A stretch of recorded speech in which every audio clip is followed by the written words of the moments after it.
राधा माधव जय कुंज बिहारी जय राधा माधव जय कुंज बिहारी तव्या किमन्यैः शास्त्रसंग्रहैः या स्वयं पद्मनाभस्य मुखपद्मात् विनिस्रुता. இந்த ஸ்லோகத்தாலே கண்ணனுடைய தாமரை போன்ற வாய் திறந்து அமிர்தமயமான சொற்களாய் கீதையை பெற்றோம்.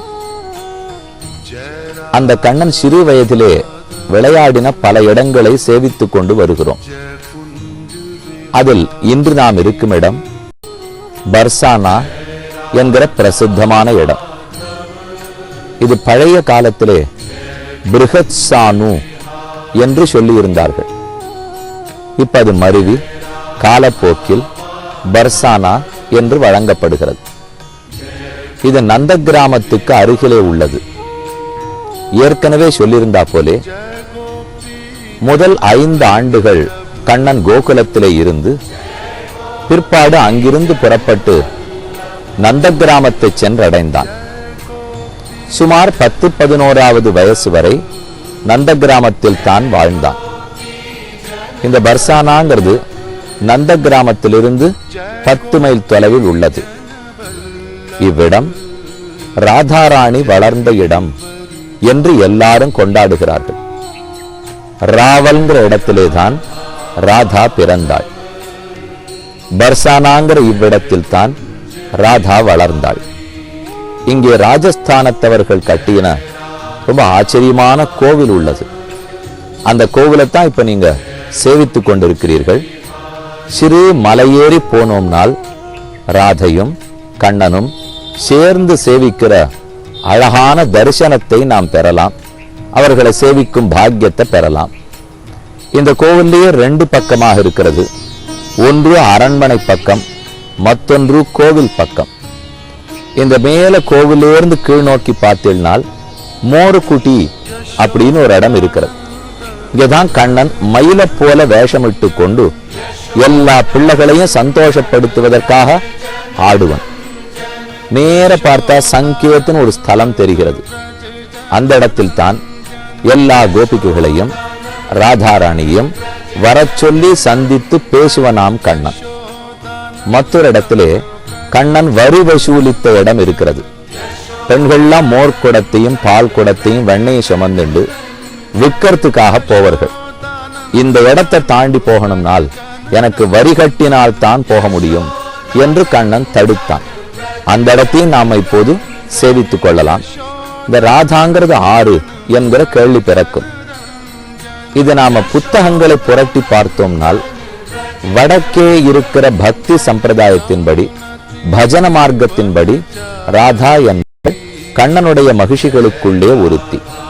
ஆனால் ஆழ்வார்களுடைய 4000 பாசுரங்களிலேயோ பாகவத மகாபுராணத்திலேயோ விஷ்ணு புராணத்திலேயோ ராதா என்பாளை பற்றி பெயர் குறிப்போ அல்லது அவளுடைய வாழ்க்கை குறிப்போ வெகுவாக காணப்படவில்லை. ஏன் காணப்படவில்லை என்றே சொல்லலாம். இருந்தாலும் ராதாவுக்கு இவ்வளவு பிராதான்யம் முக்கியத்துவம் இருக்கிறதே. அவளை சொல்லி எத்தனை அடியார்கள் ஆனந்தப்படுகிறார்கள். கிருஷ்ண பக்தர்கள்னாலே ராதை தேவையாயிற்றே.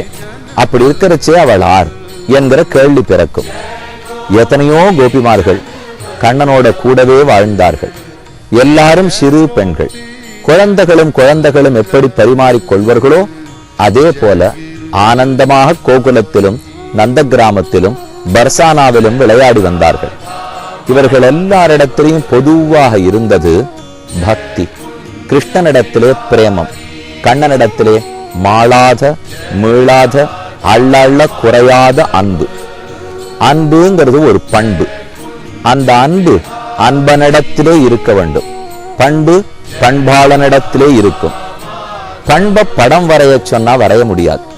கண்ணனிடத்துல அன்பு படைத்தவனை வரை அப்படின்னு சொன்னா ஒரு கிருஷ்ண பக்தருடைய படத்தை வரையலாம், இன்னார்னு எழுதிவிடலாம்.